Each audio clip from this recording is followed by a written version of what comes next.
BA part third के विद्यार्थियों का राजनीति विज्ञान की कक्षा में स्वागत है।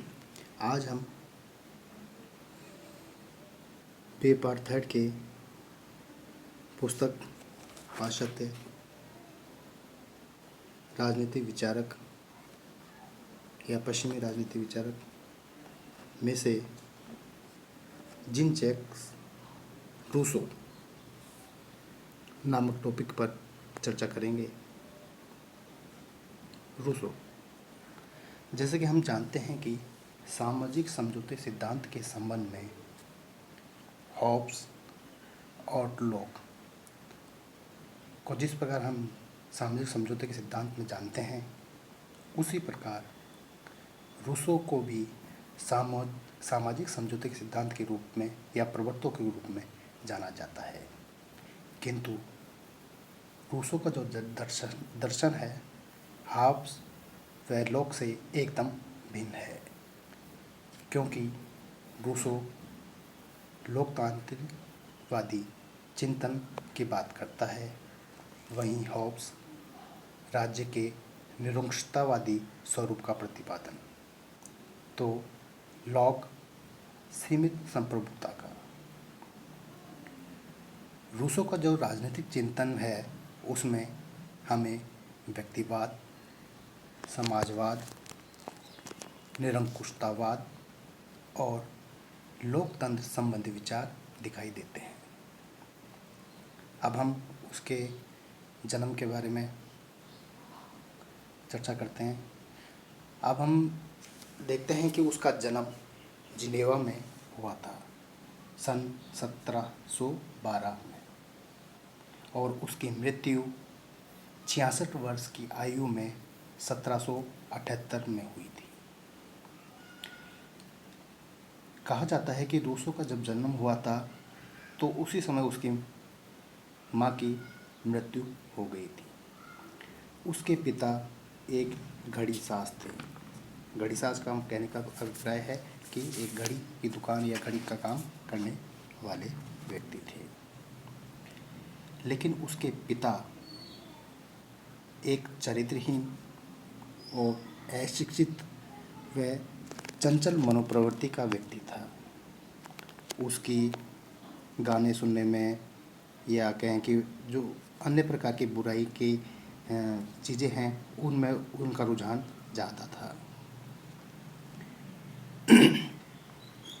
वह रूसो को रात भर उपन्यास, कहानियाँ आदि पढ़वाई जाती और उसे रात भर जगाए रखता था।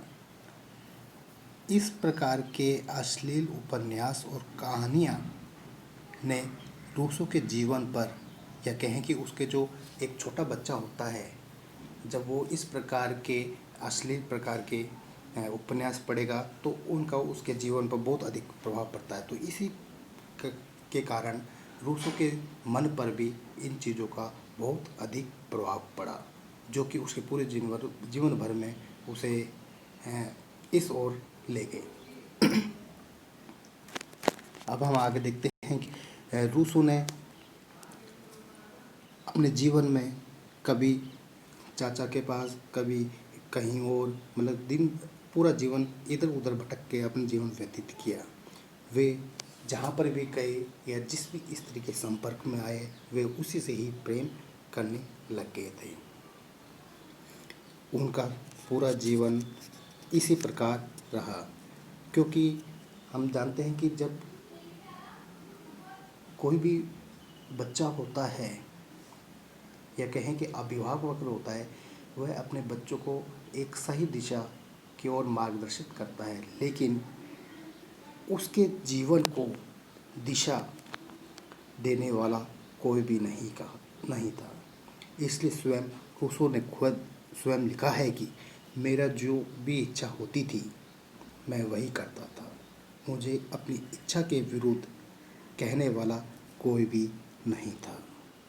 इस कारण से उसका इन वासनाओं या अश्लीलताओं से बहुत ज़्यादा रुझान हो गया था, या कहें उसे भी इन चीज़ों में अधिक आसक्ति प्राप्त हो गई थी। अब हम देखते हैं कि ये पॉपुलर किस प्रकार हुआ। एक बार यह है बात 1750 की। वह एक रास्ते पे जा रहा था। उसी समय उसे एक अखबार का टुकड़ा मिला। उस एक अखबार के टुकड़े पे एक विज्ञापन छपा हुआ था। वह विज्ञापन था एक निबंध प्रतियोगिता के संबंध में। इस निबंध प्रतियोगिता ने ही उसे एक महान रूसो बनाए। यह कहें कि इस निबंध प्रतियोगिता ने ही उसके जीवन में क्रांतिकारी मोड़ पैदा किया। इस निबंध का जो शीर्षक था उसको पढ़कर उसके मन में हजारों प्रकार की प्रकाश की किरणें पैदा हो गई, या जो कहें कि वो जो टॉपिक था उस टॉपिक से उसके मन में बहुत प्रकार के विचार उत्पन्न हो गए। अब इस प्रतियोगिता में उन्होंने भाग लेकर अपने मन में जो भी विचार आए उनको उसमें लिख दिया। अब जब इस प्रतियोगिता का रिजल्ट आया तो इस रिजल्ट में रूसो को प्रथम पुरस्कार मिला। यह कहें कि वह निबंध उसके जीवन का सबसे महत्वपूर्ण था। इस निबंध प्रतियोगिता के कारण वह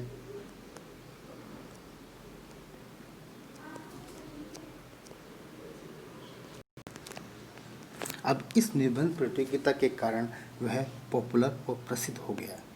धीरे धीरे उन्होंने अपनी काफ़ी रचनाएं लिखी, जिनमें 1762 में राजनीति पर लिखा हुआ गया सोशल कॉन्ट्रैक्ट, जिसे हम हिंदी में सामाजिक अनुबंध कहते हैं।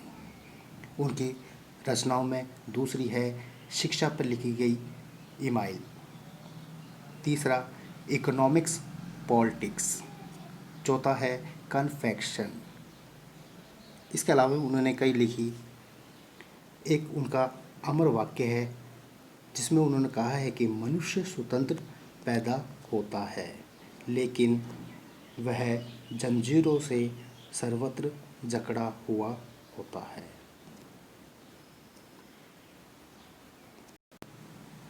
अब हम इसके राजनीतिक विचार के बारे में चर्चा करते हैं। जैसे कि हमने अब रूसो के जीवन, उसका जन्म, उस पर पड़ने वाले प्रभाव और उसकी रचनाएं कि अब है उसके राजनीतिक विचार।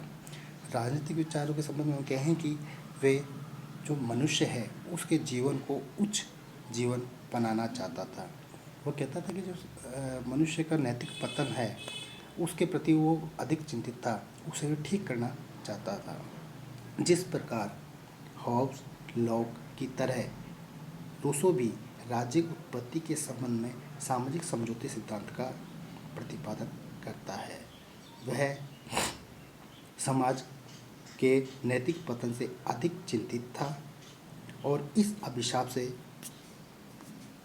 मनुष्य को मुक्त करवाना चाहता था, और इसके संबंध में उन्होंने सोशल कॉन्ट्रैक्ट नामक रचना या सिद्धांत का प्रतिपादन किया। सामाजिक समझौता। अब हम सामाजिक समझौते के बारे में पढ़ते हैं। वो कहता है कि सामाजिक समझौता संबंधी विचार दो प्रकार के हैं। एक है मानव स्वभाव, या कहते हैं दो भागों में बांट सकते हैं, मानव का स्वभाव और प्राकृतिक अवस्था। प्राकृतिक अवस्था, समझौते के कारण, सामाजिक समझौता। इन अवस्थाओं में हम उसके सामाजिक समझौता सिद्धांत का अध्ययन किएंगे। इसमें जो पहला पॉइंट आता है वह है रूसो, वह है मानव स्वभाव। मानव स्वभाव के संबंध में कहता है कि प्राकृतिक अवस्था में व्यक्ति का जीवन बुद्धि द्वारा न चलकर भावनाओं से चलता था। वह मतलब कहता है कि प्राकृतिक अवस्था में वो जो मनुष्य का स्वभाव था वह अच्छा था। पशु के रूप में तो मानता था, लेकिन कहता था एकांकी, सुखी, इस प्रकार से वह जीवन जीता था। उसे किसी प्रकार का दुख, कष्ट या उसमें किसी प्रकार की लालसा नहीं थी। वह कहता है कि उस जो जीवन था प्राकृतिक अवस्था, बुद्धि द्वारा न चलाकर भावनाओं से चलता था, जिसके दो भाव आत्म सुरक्षा, सुख व दया था। रूसो के अनुसार आदिम मनुष्य स्वभाव से पशुतुल्य, निष्पाप, सुखी, एकाकी था। वह नैतिकता से परे और सहज भाव से काम करने वाला बुद्धिहीन प्राणी था, जिसे उसने एक आदर्श बर्बर की कहा है। सेकंड पॉइंट, प्राकृतिक अवस्था। इस अवस्था में मनुष्य प्रकृति की गोद में पशु की तरह एकांकी जीवन व्यतीत करता था। उसका न तो कोई घर था, न कोई संपत्ति थी। उसके जीवन में किसी प्रकार का कोई भेदभाव, कलेश या कोई बड़ी मनोकामनाएं नहीं थी। वह कहता था कि प्राकृतिक अवस्था जंगलीपन जरूर थी, लेकिन वह एक अच्छी थी, आदर्श बर्बर थी। थर्ड पॉइंट, समझौते का कारण। अब हम जैसे पढ़ा है हमने कि वो कहता है कि पशु की तरह था, वो जंगली जीवन व्यतीत करता था, लेकिन किसी प्रकार की कोई मनोकामना, इच्छा नहीं थी। लेकिन वो कहता है साथ में कि जो मनुष्य के मन में जो विचार, जैसे मोह, माया, जब उसके मन में हुई तो प्राकृतिक अवस्था खराब हो गई। जैसे उसने एक जगह कहा है कि संपत्ति रूपी जब जो सांप उसके मन में उत्पन्न हो गया तो इस प्रकार के विचार उत्पन्न हुए। अब थर्ड पॉइंट, समझौते के कारण में वो कहता है कि यह स्वर्णिम अवस्था अधिक दिनों तक कायम नहीं रह सकी। धीरे धीरे जब उसमें ज्ञान में अभिवृद्धि हुई, उसकी संख्या व जलवायु में परिवर्तन होने पर उसके रहन सहन में अंतर आने लगा और असमानता उत्पन्न होने लगी, तो यह जो स्वर्णिम अवस्था थी वो अधिक समय तक कायम नहीं रही। फिर वो कहता है कि ये स्वर्णिम अवस्था को किसने बाधित किया? बाधित करने का कारण था व्यक्तिगत संपत्ति की धारणा।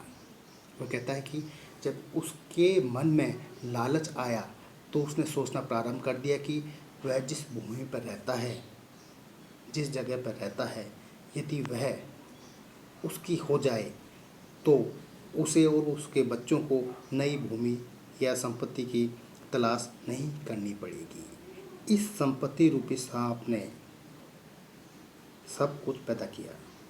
इसके कारण उसके तीव्र संघर्ष प्रारंभ हो गया। इसके कारण क्या हो, उसमें तीव्र संघर्ष प्रारंभ हो गया। किसके कारण? भूमि या संपत्ति की भाव में। जो अधिक शक्तिशाली था उसे ज़्यादा भूमि पर कब्जा कर लिया, और जो कम शक्तिशाली था वह गरीब या कम भूमि पर रहने लगे। परिणाम स्वरूप लूट खसोट, हिंसा, चोरी, हत्या व अन्य प्रकार के अपराध जैसी प्रवृत्तियां उत्पन्न हो गई। तो ये जो भी प्रकार के भाव उत्पन्न हुए वे केवल मोह माया ने उत्पन्न किए। इस दुखमय अवस्था से छुटकारा पाने के लिए व्यक्तियों ने एक समझौता या अनुबंध के आधार पर राज्य की स्थापना की। किसके आधार पर? समझौते के आधार पर राज्य की स्थापना की। फोर्थ पॉइंट, सामाजिक समझौता। इस अवस्था में मुक्ति पाने के लिए सभी मनुष्य ने एक स्थान पर एकत्रित होकर अपने समस्त अधिकारों का समर्पण कर दिया। क्या किया है? सभी व्यक्ति इकट्ठे हो गए। क्यों हुए? क्योंकि जो जीवन था, हिंसा, लूट खसोट, चोरी, हत्या इत्यादि प्रकार के अनेक प्रकार के अपराध हो गए थे। तो इस छुटकारा पाने के लिए, शांति का जीवन व्यतीत करने के लिए सभी एक जगह इकट्ठा हुए और जो भी अपने अधिकार थे वो सब एक जगह समर्पित कर दिए। ये समर्पण किसी विशेष व्यक्ति के लिए न होकर समाज के हित के लिए किया गया। किसके लिए? मानव समाज के हित के लिए। समझौते के परिणाम स्वरूप संपूर्ण समाज की एक सामान्य इच्छा उत्पन्न हुई और सभी व्यक्ति एक सामान्य इच्छा के अधीन रहते हुए कार्य करने लगे। अब हम इसकी विशेषताओं की ओर जाते हैं। पहली विशेषता है अधिकारों का समर्पण। सभी अपने जो अधिकार हैं वो क्या कर देते हैं? समर्पण कर देते हैं या सौंप देते हैं। सेकंड पॉइंट, इसमें वास्तविक स्वतंत्रता का जन्म होता है, जिसे सभी व्यक्ति अपने कर्तव्य व जनहित के कार्य करते हैं। थर्ड पॉइंट, जब समझौते से जिस सामान्य इच्छा का निर्माण होता है वह सभी के लिए सर्वोच्च तथा सभी के अधीन होती है। फोर्थ, यह सामान्य इच्छा सदैव न्याययुक्त होती है क्योंकि इसका उद्देश्य एक ही है। ये न्याययुक्त है और इसका उद्देश्य भी एक है। ये नहीं है कि मेरी अलग है आपकी अलग है, सबके लिए एक जैसा है। अगला पॉइंट, यह समझौता शासन के विरुद्ध विद्रोह का अधिकार नहीं देता है। रूसो का यह समझौता केवल सामाजिक समझौते को स्वीकार करता है, राजनीतिक समझौते को नहीं।